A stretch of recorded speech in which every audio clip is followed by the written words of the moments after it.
Brilliant catch. Well done. Well held. Alice, first time we've spoken to you since the injury. How's the rehab going? Yeah, no, it's going really well. Had my 6-week scan now, so looking just to build everything back up and then hopefully get ready and be fit and ready to go for the first World Cup game.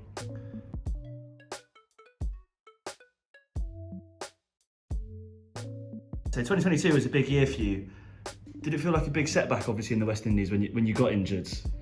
Yeah, it was obviously disappointing to be ruled out in the first game of a series and not only to be in West Indies. So obviously it was gutting to fly home, but it was also quite nice to have a bit of a longer period at home after, like you said, quite a hectic year.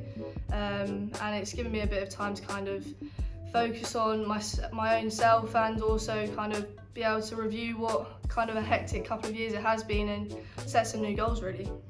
Yeah, so you said it like 2022 was very hectic. Kind of, is there anything that sticks out from 2022 as a big highlight?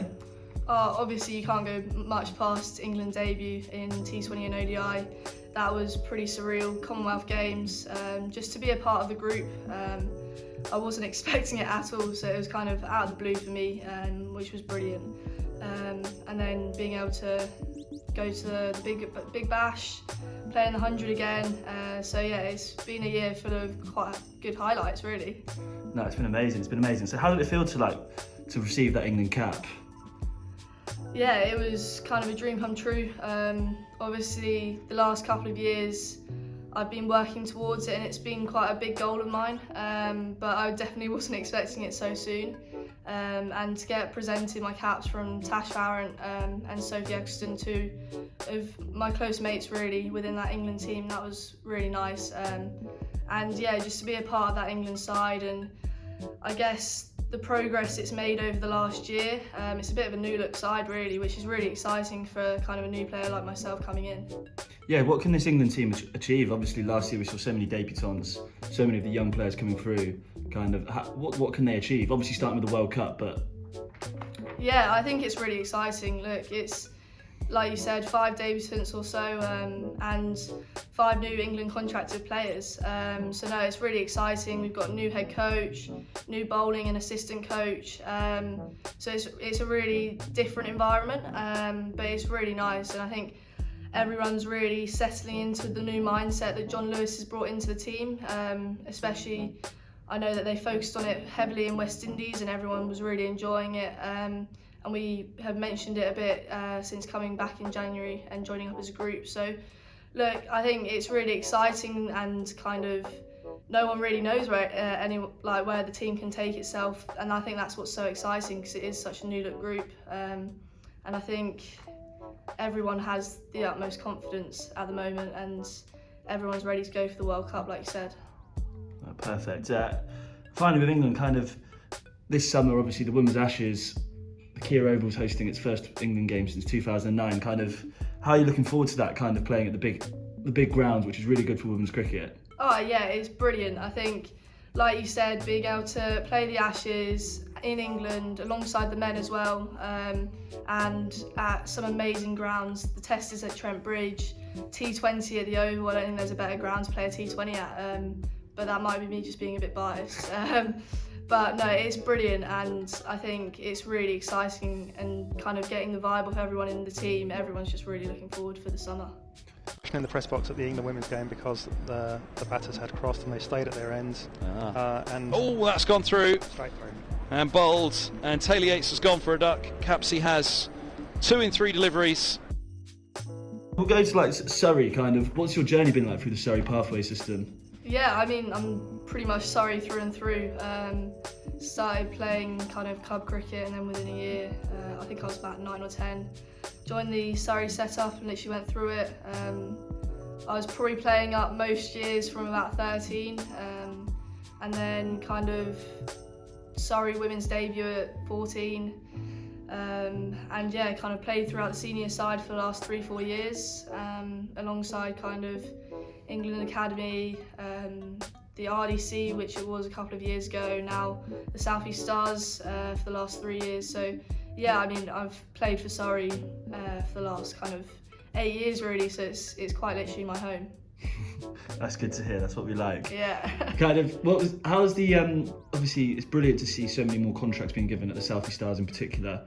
Kind of, how's that been this winter? Obviously I know you've been injured, but kind of there being more of you full time. How's that been at the Stars? Yeah, I mean, from being there and rehabbing, the vibe's been great. Everyone's really enjoying it. Everyone's enjoying their each other's company, and everyone's really excited for the season. Like you said, more contracts, which is brilliant for the women's game. It means more players can devote more time to their game, and it's just going to raise the standard. So it'll be really exciting to, I guess, be a part of the first part of the season with them, and yeah, just see how much everyone's gone up the next level, really. And obviously this year, Stars are playing Northern Diamonds here at the Kia Oval to kick off our Vitality Blast here. Kind of, is that something that everyone's looking forward to in the team? Oh yeah, absolutely. I think just playing at the Oval, it's always a great place to play at, and I think just to have a double header with the men as well, I think everyone's just really excited, and hopefully it's a brilliant game.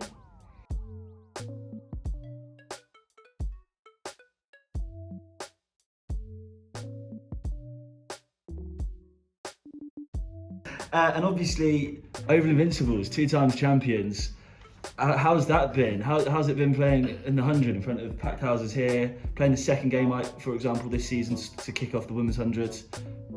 How was that? Yeah, it's been a whirlwind. It's been incredible, and it's probably been the most enjoyable months of the years that the 100's been a part of. Yeah, I mean, the first year it was kind of the exposure that it gave everyone. I'd gone from playing probably not even in front of 200 people to the first game I think we had about 5,000, but then in the final we had near 20, I think it was.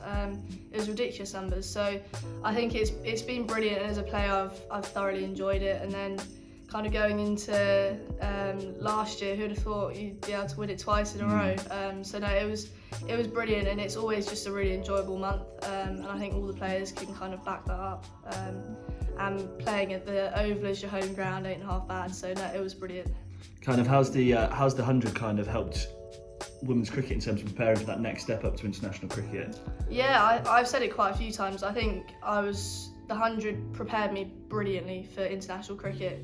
You obviously have the nerves of making your debut, but you play in front of more people at a 100 game than I did for my international debut. So it kind of takes that nervousness out of it, of kind of that fear of failure in front of so many people. And it just allows you to express yourself, and you feel more at home. So no, it was brilliant, and I think the 100's done so much for every player really, whether it's be at international level or even playing at regional level. It's just raised the standard one step further. No, good. And obviously you made kind of your first international franchise debut last year with Melbourne Stars. Kind of, how was that experience playing as the WBBL, such a huge league, and it's broadcast everywhere? Like, we can watch it here. It's brilliant watching it on the TV. Kind of, how was that experience going down under for the first time, a long time away from home? Yeah, no, it was brilliant. Melbourne Stars were absolutely brilliant. The team was incredible, and I really enjoyed my time. And I think it is such a well-known competition, and it's kind of a competition that every player kind of wants to tick off and say that you've played in the WBBL or the BBL for the men's side. So no, it was brilliant to do that, and it was brilliant to kind of travel around the country, go to Perth, Brisbane, places like that as part of it. And it's a brilliant competition. The standard's so high, and you can see why the Aussies have been so dominant over the last couple of years. The talent they've got coming throughout from younger generations through is incredible. So to kind of be able to match myself up with that and kind of see where I stand was amazing, and the people were brilliant. So no, it was a really enjoyable couple of months, and hopefully I'll go back to them. Yeah, I mean, escape the weather here. Yeah, exactly. Kind of, obviously we've seen that the Aussie team's such a well-built unit because probably the success of the WBBL.